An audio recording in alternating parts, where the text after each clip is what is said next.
Hi மக்களே, welcome to the third reports. இன்னைக்கு நம்ம மலையில் நனைகிறேன் அப்படின்ற படத்தோட ரிவ்யூவை தான் பார்க்க போகிறோம்.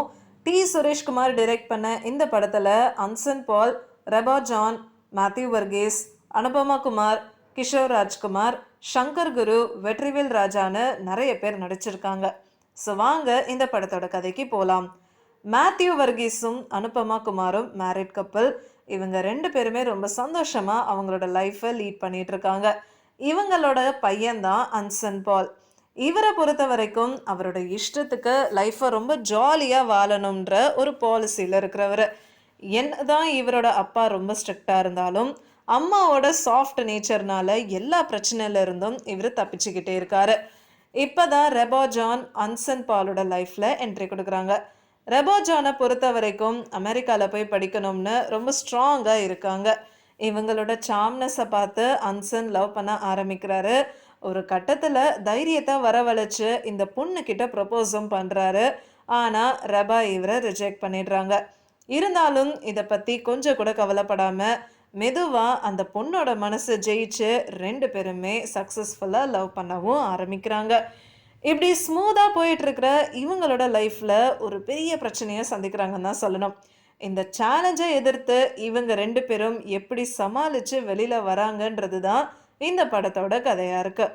அன்சன் பால் மலையாள படங்களில் நிறையவே நடிச்சிருக்காரு. ஸோ இந்த படத்துலையும் ரொம்ப அருமையாக அவரோட நடிப்பை பதிவு பண்ணியிருக்காருன்னு தான் சொல்லணும். ஒரு கேர் ஃப்ரீ பர்சனாக இருந்து ஒரு சின்சியராக எல்லாத்தையும் பொறுமையாக யோசிக்கிற ஒரு டிவோட்டடான லவ்வராக ஒரு பர்சனாக எப்படி டிரான்ஸ்ஃபார்ம் ஆகுறாருன்றது ரொம்பவே நல்லா இருந்தது. பிகல் படத்தில் நடித்த ரெபா ஜான் இந்த படத்துலையும் ரொம்ப அழகாக நடிச்சிருக்காங்க. இவங்களோட ஆக்டிங் ரொம்ப நேச்சுரலாக இருந்ததுன்னு தான் சொல்லணும். மேத்யூ வர்கீஸ் அண்ட் அனுபமா குமார் ஹீரோவோட பேரண்ட்ஸாக நல்லாவே நடிச்சிருந்தாங்க. இவங்களும் அன்சன் பாலோட பேரண்ட் சன் ரிலேஷன்ஷிப்பை பார்க்கும்போது ரொம்ப கேஷுவலாக இருந்தது. நார்மலாக ஒரு ஃபேமிலியில் அப்பா அம்மா எப்படி இருப்பாங்கன்றத ரியலிஸ்டிக்காக காமிச்சு அதே மாதிரி பேரண்ட்ஸ் பசங்களுக்கு சப்போர்ட் பண்ணுறது எவ்வளோ முக்கியம், அதுக்கப்புறம் ஒரு குடும்பம் எப்படி இருக்கணுன்றதையும் இவங்களோட நடிப்பில் நம்மளால் நல்லாவே பார்க்க முடியுதுன்னு தான் சொல்லணும். இந்த படத்தோட ஹைலைட்டே அந்த ட்ராஜடி சீன் தான். ஒரு ரொமான்டிக் ஸ்டோரியாக மட்டும் இல்லாமல் தனிப்பட்ட ரெண்டு பேருமே எமோஷ்னலாக எப்படி அந்த சுச்சுவேஷனை ஃபேஸ் பண்ணுறாங்கன்றதையும் காமிச்சிருக்காங்க.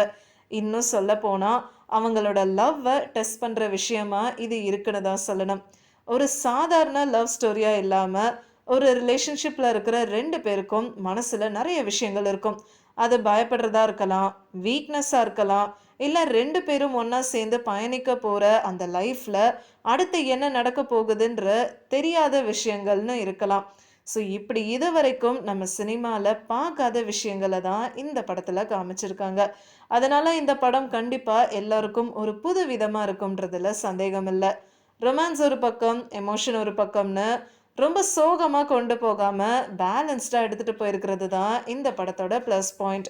இதுக்காகவே நம்ம கண்டிப்பாக டைரக்டருக்கு பெரிய கைத்தட்டலை கொடுக்கணும்.